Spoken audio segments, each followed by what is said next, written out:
right, here we go.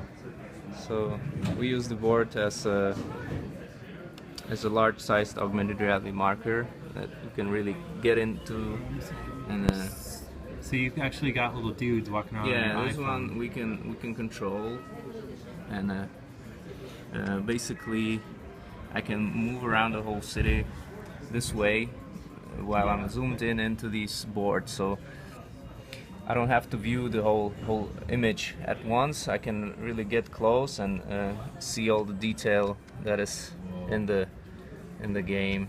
So now, how does it recognize where you are on the actual map? Well, this uses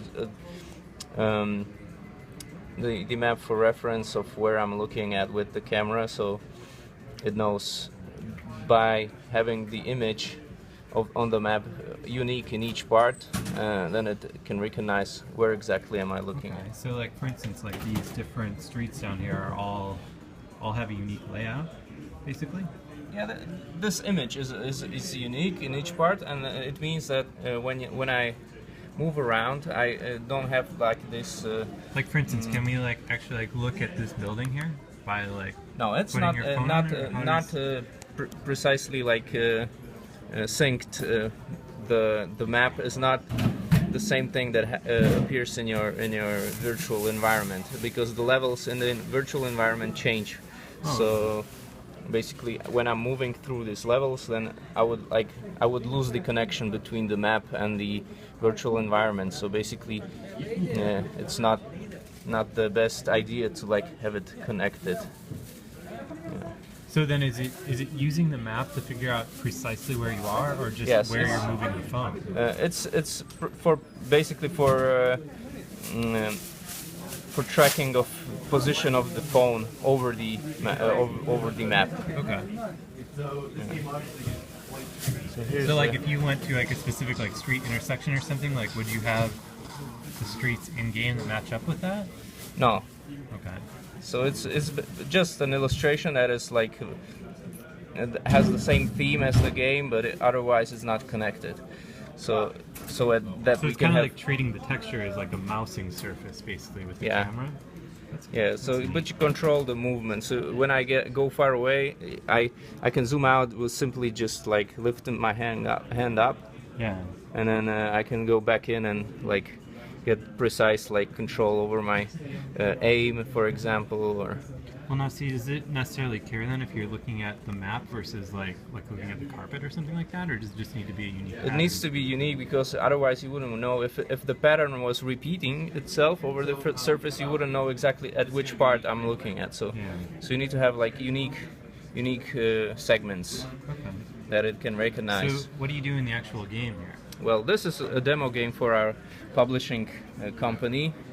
It's called Board. The Board 3D. The company is called Board 3D, and this is a demo game that showcases like the interaction method and how we want to publish the game. Oh, we use cool. this for communication, So basically. it's kind of like a tech demo. Yeah, it's Wait, for what? communication with media. Sorry. Oh. Yeah, happens. And Cool. and the other game, basically the idea is that we. No, this is not good. Let me That's fine. turn off the cellular for now.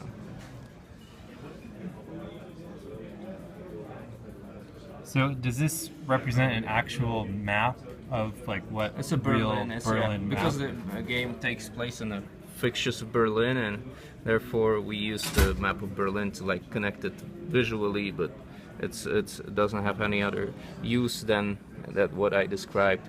And yeah, so this game is downloadable, soon to be like translated into English, because it's not yet. So during this week, So where do you get the actual like map from? you can either download it and print it yourself, or order it from us, and it's about the same price when you order it from us. And if you have a possibility to print this yourself, you can do it. You can download the map and print it. So, yeah. Cool. So now I'm in a different part, and I can show you like how the whole city works. So we'll kind of like move up, Sure. because yeah. So this is one part of the Oh wow, environment. So that's pretty neat this that it's this able is to... what you play actually from this kind of position. So you always zoomed in, but you can get the overview just by the movement of hands. So this is the interaction method that we want to use for this game. But the idea is like to have these kind of games in public places or like shopping malls, for example. Oh, neat. So that you can come together, gather around the board, and play together like a traditional board game, but it's a video game basically. So you have a video game that you play like a board game where you meet, you share the same space, and have like these interactions that are face to face, and not have some buffer between them like online connections do have. So Cool.